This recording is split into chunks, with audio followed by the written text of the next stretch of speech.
வணக்கம் தலைவா! அனைவருக்கும் இனிய வணக்கம். இன்னைக்கு நாம இந்த வீடியோல எத பற்றி பார்க்க போறோம் அப்படின்னு பார்த்தீங்கன்னா, தமிழக அரசு போக்குவரத்து கழகங்கள்ல வந்திருக்க வேலைவாய்ப்பு செய்திகள பற்றி தான் இந்த வீடியோல முழுமையா நம்ம பார்க்க இருக்கோங்க.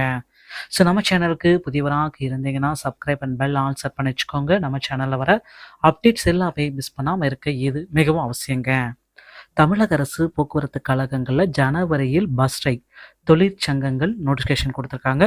போக்குவரத்து கழகங்களின் வரவுக்கும் செலவுக்குமான வித்தியாச தொகையை அரசு பட்ஜெட்டில் ஒதுக்கி வழங்க வேண்டும் என்று நீண்ட காலமாக தொழிற்சங்கங்கள் கோரி வருகின்றன.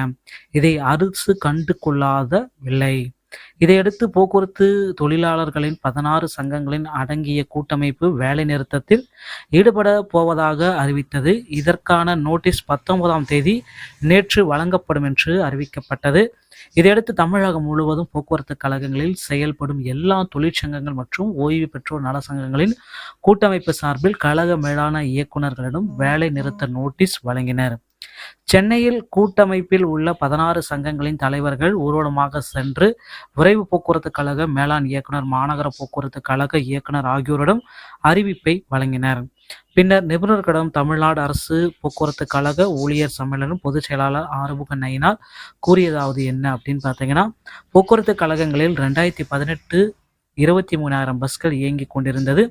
இப்பொழுது 19,500 பஸ்கள் மட்டும்தான் இயக்கப்படுகிறது. இதிலும் ஊழியர்கள் பற்றாக்குறை. தினமும் 1000க்கும் மேற்பட்ட பஸ்கள் இயக்கப்படுவதில்லை. எனவே பஸ்களை முழுமையாக இயக்கி மக்களின் பயண உரிமையை பாதுகாக்க வேண்டும். காலி பணியிடங்களை நிரப்ப வேண்டும். கழகங்களின் வரவுக்கும் செலவுக்குமான வித்தியாச தொகையை அரசு வழங்க வேண்டும். ஓய்வு பெற்ற ஊழியர்களுக்கு 99 மாதங்களாக வழங்கப்படாமல் உள்ள அகவிலைப்படி உயர்த்தி வழங்கப்பட வேண்டும். தேர்தல் வாக்குறுதியின்படி புதிய ஓய்வூதிய திட்டத்தை கைவிட வேண்டும். ஓய்வூதிய பேச்சுவார்த்தையை தொடங்க வேண்டும். ஊதிய பேச்சுவார்த்தையை தொடங்க வேண்டும். வாரிசு நியமனங்களை மேற்கொள்ள வேண்டும் ஆகிய 6 கோரிக்கைகளை வலியுறுத்தி வேலை நிறுத்தம் செய்வதாக அறிவிப்பை கொடுத்துள்ளோம். கூட்டமைப்போடு பேச்சுவார்த்தை நடத்தி பிரச்சனையை தீர்க்க அரசு முன்வரவில்லை.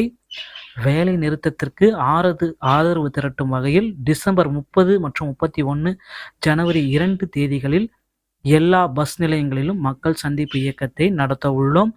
வேலை நிறுத்த அறிவிப்பு கொடுத்து 14 நாட்களுக்கு பிறகு நிறுத்தத்தில் ஈடுபடலாம்.